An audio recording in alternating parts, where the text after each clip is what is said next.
एक सवाल है जो हम 10 सालों से खुद से पूछ रहे हैं और आज तक हमें उसका जवाब नहीं मिला कि हम इतने सारे एनिमल्स को रेस्क्यू करके ठीक कर रहे हैं, उनका इलाज कराते हैं, उनको जिंदा रखने की पूरी कोशिश करते हैं, पर फिर उन्हें वहीं सड़कों पे वापस छोड़ना पड़ता है। ना तो कोई इन्हें अडॉप्ट करने आता है, ना ही हमारे पास इतनी जगह होती है कि हर एक को जिंदगी भर शेल्टर में रख सके। और दिल के किसी कोने में हमेशा एक गिल्ट रहती है कि क्या हमने इनका इलाज सिर्फ इसलिए किया कि वापस इनको सड़कों पे स्ट्रगल करने दें और इन्हें वापस छोड़ दें। जैसे कि ये रेस्क्यू डॉग टीना जब शेल्टर पर आई थी तो इसे स्किन में काफी सारा इन्फेक्शन था, घाव, ब्लड, स्मेल।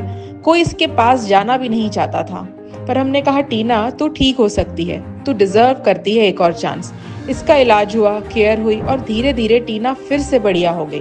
और आज जब उसको हम वापस सड़क पर छोड़ रहे हैं तो एक अजीब सी फीलिंग है। एक तरफ खुशी है कि वो अब ठीक हो गई और दूसरी तरफ एक डर कि क्या उसको सड़क पे दोबारा खाना मिलेगा, क्या वो ठीक रहेगी, और अगर ये फिर बीमार हो गई तो कौन इसको दोबारा मुझे बताएगा।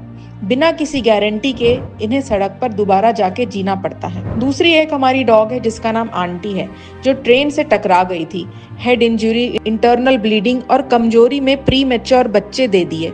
बच्चे तो एक भी दिन नहीं बच पाए, पर हमने आंटी को नहीं छोड़ा। कई हफ्तों की केयर, सर्जरी और फाइनली आंटी को भी वापस उसी गली में छोड़ना पड़ा।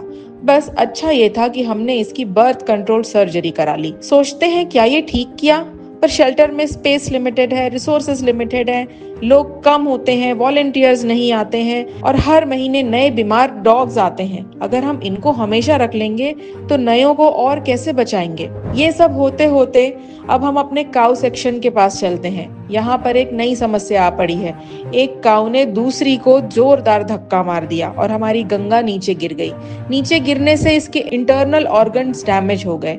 हमारे पास में गायों को ऊपर उठाने की ट्रॉली नहीं है। हम कब से सोच रहे हैं कि इसे खरीदे, पर छोटे शहरों में या फिर गांव में ये इजीली अवेलेबल नहीं होती है। फिलहाल जुगाड़ से हमने पुली लगाया है, पर कब तक, ये भी एक स्ट्रगल है। एक छोटी सी एनजीओ के पास में लिमिटेड रिसोर्स होते हैं और काम है हमारा बड़ा, फिर भी करना पड़ता है क्योंकि हम नहीं करेंगे तो कोई भी नहीं करेगा। दूसरा हमें झटका तब मिला जब हमारे ही शेल्टर के मैदान में जोरदार बिजली गिर गई। बिजली गिरने से 10 घंटे तक पावर कट था। कई सारे पंखे, कूलर्स, कैमरा सिस्टम, सब कुछ खराब हो गया। ये भी एक रिमाइंडर है कि हमें स्ट्रॉन्ग सिस्टम बनाने हैं, हमें कंस्ट्रक्शन पर फोकस्ड रिसोर्सेज डालने हैं, क्योंकि जिंदगी अनप्रेडिक्टेबल है और हर दिन एक नया चैलेंज हमारे पास आता है और हमें उन चैलेंजेस से लड़ना भी पड़ता है।